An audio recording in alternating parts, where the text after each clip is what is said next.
Empowered Nurses. It's Lori Brown with the Hey Nurses, What's Next?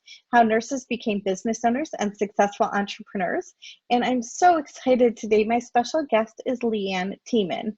Now, I bet some of you have heard of her because she wrote Chicken Soup for the Nurse's Soul and several other books. So welcome, Leanne. It's my joy to be with you. Thanks. Oh, thank you so much for taking the time out of your day to meet with us and share your genius. Well, I'll share what I know. So here's one of the most interesting things before we get started is that Leanne was an LPN and became an author. And it just goes to show you, you don't need, a nurse is a nurse. I don't care what kind of nurse you are, and you can be a business owner. So I get calls all the time from LPN saying, well, can I start a business? Absolutely. So Leanne, so tell us about your business. Well, I have a keynote speaking. I do it, but yet I've turned that keynote into a year-long program now called Self-Care for Healthcare. And it's a 12-month program that hospitals invest in to care for their minds, bodies, and spirits of their nurses and staff. Wow. And how did you get interested in that? And what a great title too, by the way, Self-Care for Healthcare. Thank you. Most of what my career has been quite, I call it sort of accidental, in that it wasn't it wasn't all a sought out plan that I was following. I wrote a book about being involved in the Operation Baby Lift at the end of the Vietnam War. I was blessed to go help rescue some babies out of Vietnam at the end of the war, and wrote a book about that. And the nursing organizations began asking me to speak, and I said, about what? I'm not a speaker. I'm a nurse and a mom and a wife. And they said, lessons you learned from Operation Baby Lift. And so I wrote a book and built a keynote and then a career around balancing life in your war zones. We don't have to be in Vietnam to be in a war zone. And I do believe we have to be strong of mind, body, and spirit to cope with the war zones of our everyday lives. And goodness knows we're in those now again. And I have very specific tools about how to care for your body, mind, and spirit.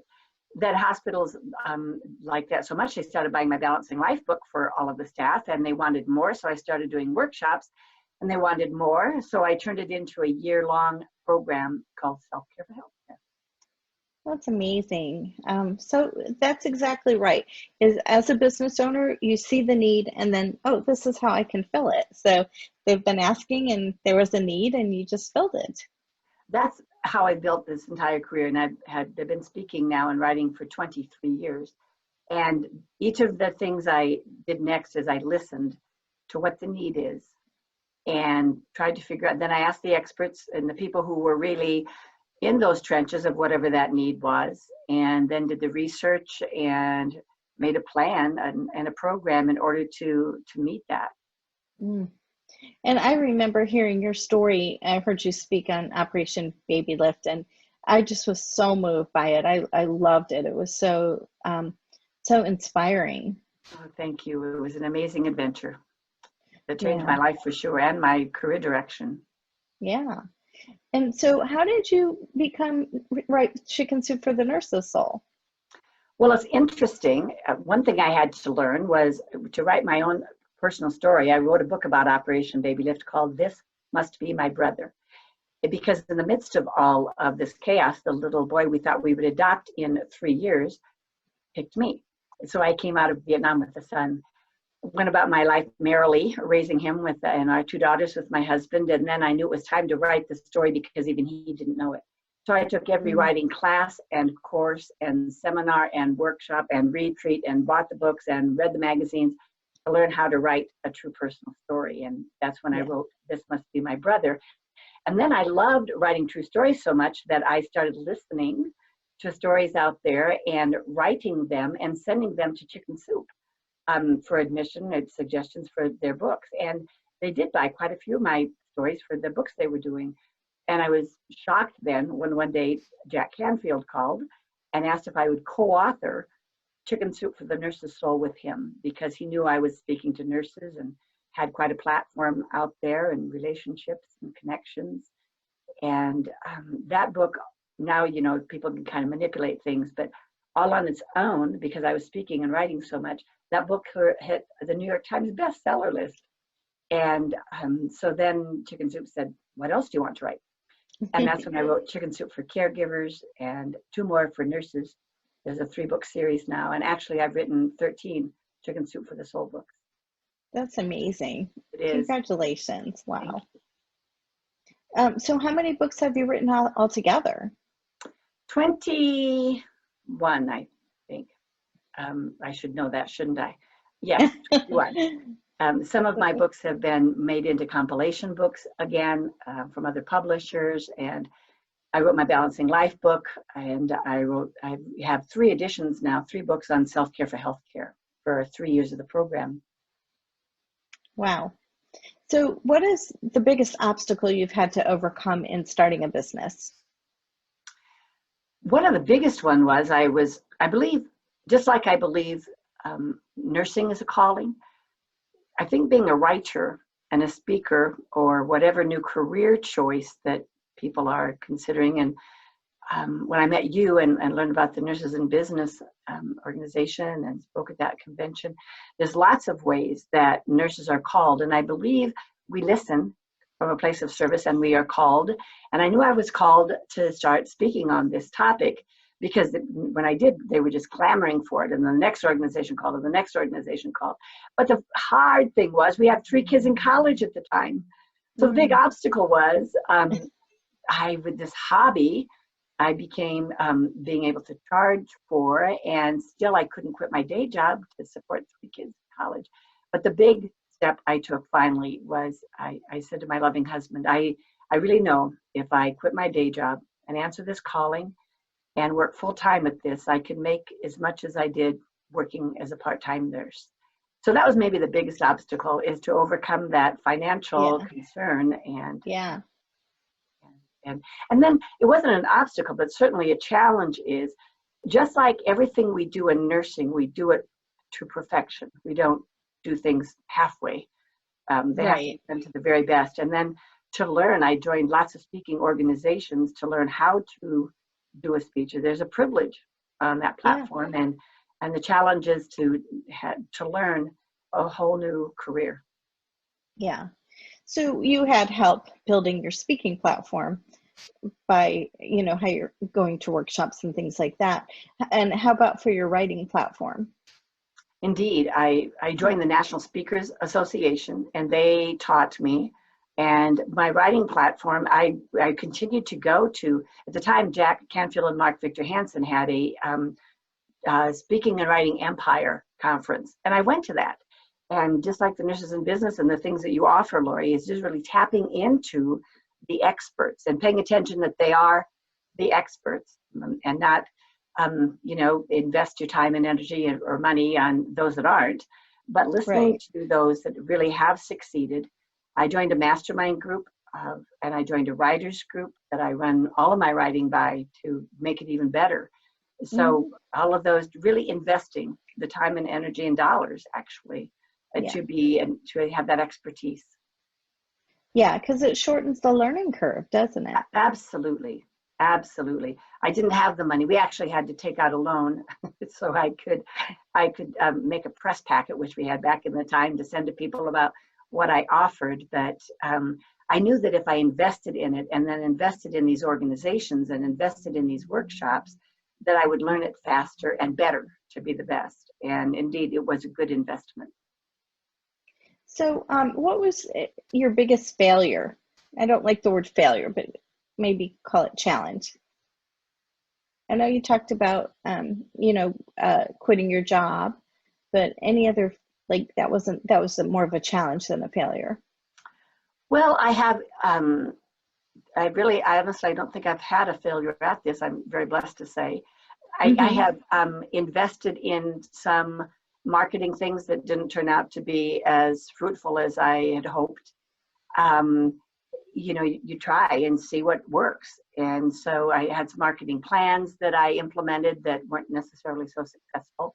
But then you just learn from that and take those lessons and apply it to the next investment or or platform that you're pursuing. That's perfect. That's a great answer because, there are no failures. There's just learning lessons. Right.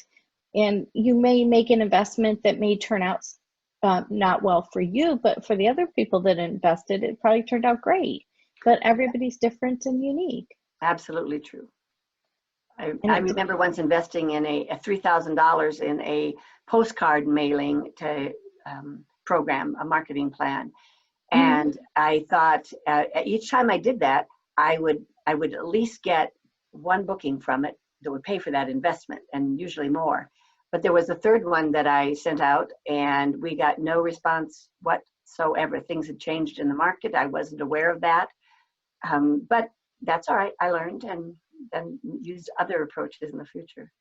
yeah, definitely. And there's not one size fits all, You're right. Yeah.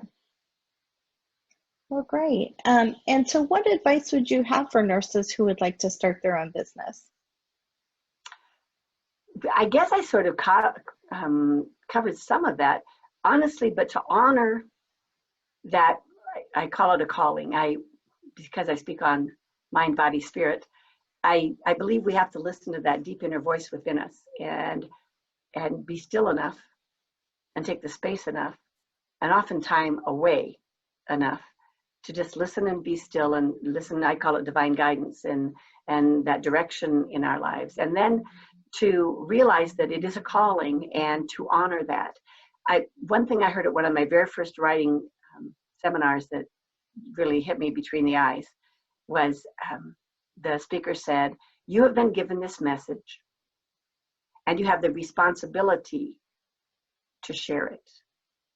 Mhm. And that's when, and this is my big advice, is when I started thinking, this is not just something on the side I want to do. This is a calling, and I'm going to honor that and accept that responsibility. So I started setting aside time. And I think to start your business, whatever it is, you can't quit your day job. I would advise you not to quit your day job Right. right away and to make that rather gradual, but to honestly set out a block of time. And so I set aside every Friday to write. And when someone would say, "Can you do an interview today, Leanne?" I would say, "No, I'm working." And to honor that and to really give it the time that you need. And then my second thing is really do invest in your time and energy in getting the education that you need. When I first began speaking, one of my mentors, a nurse speaker, quite accomplished, said, "You know everything you had to learn in nursing school, Leanne? You have that much to learn now." And I went, whoa, but she was right. And to honor it the Mhm. same way, it really is a privilege to serve it in the ways that we do, and even with your new ones. And so your new career paths. And so really to give it the time and investment of your time and energy, and then gradually and certainly in the investment of your dollars. I always say business is like a baby and you've got to take care of it and nurture it. You can't just, go put it on pause for a weekend or not a weekend, a month or whatever. And you said a couple of good things that I want to go back to. The first is when you have that calling, it's something that's moving you towards something instead of something that's moving you away from something. So if you have the desire to leave nursing, that's great, but you really have to be called towards something, not away from something, because you'll get more momentum moving towards something. So That's I right. love that you said that. And I often say, I never left nursing. I'm a nurse. Yep. I am a nurse, and I proudly Yeah. put that first behind my name, because once a nurse, always a nurse, we say, and it's true. And to really honor that, and I say I'm still a nurse. I just nurse and nurture thousands of people at a time instead of one-on-one. Yeah. That's great. And I always say that too, that I'm still a nurse, even though I'm an attorney, and it's the same process, whether you are in nursing or law. Right, right. And we come from a place of service and healing. Exactly. And then the other thing you said is about, you know, putting as much time as you did that to learn nursing. And that is true. You're learning a whole new thing owning a business. You have to learn all the business skills as well. And aside from the specific area that you're going to go into, you chose speaking and writing, but other nurses may choose coaching or legal nurse consulting, you may need to get some more tools in that area if you don't feel like you have those already. Right, right. And I really, right now people say, well, anybody can write a book, and that's true. Anybody can write a book. But I feel very firmly as you should not put a book out there that is not your very, very best work. And if you want to make a hobby of some things, it's okay to have a hobby and speak on the side for free or whatever. But if you're going to make it a profession, you have to come at it from a very professional, high standard place. Well, let me ask you this then. When you did your books, did you feel like they were perfect? Darn near. Okay. Honestly. Okay. But here's the thing.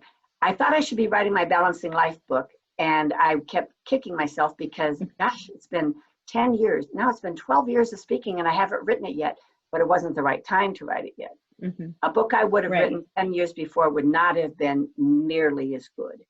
Yeah, I had my experience and my expertise, and all that my audiences and my nurses taught me to bring it to be a much better book. So I don't believe in just writing a book and getting it out there.